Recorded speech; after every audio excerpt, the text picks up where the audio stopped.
Good evening. A young person I was talking with today was expressing their concern that they had to take time off school because they weren't feeling well. They said taking time off in high school is perilous. Valerie Ling, clinical psychologist, Center for Effective Living's director and founder, and I wanted to share with you the insight about this young person as they explained to me why it was perilous to take time off from high school. They said, "Did you know that things will just keep going? Nobody's going to stop just because I'm sick.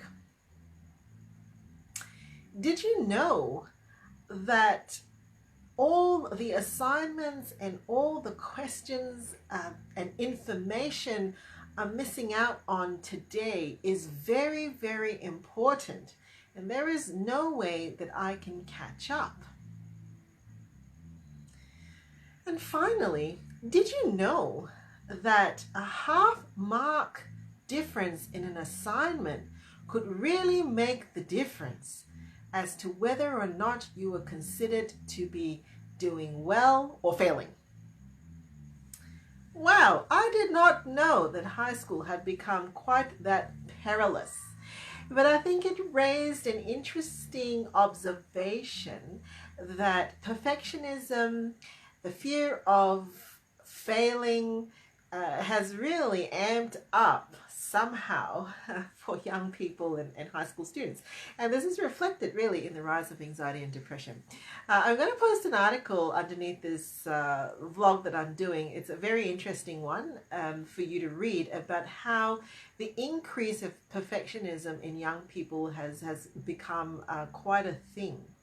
And also to remind us that during this period, April, our senior students, year 11, and especially our year 12 students, start to experience high degree of anxiety. They've had all of term 1 to kind of just get around what timetables, subjects that they need, and the assignments and the assessments start to pile up now, and the anxiety and the perfectionism and the social comparison and the belief that the machine is just going to roll on with or without them, and if they're not on top of things, they are doomed because they will not get that perfect job. They will not get into that perfect degree. They will not get into the perfect job. Therefore, they will not buy the perfect house in the perfect suburb, have the perfect family, and live happily ever after.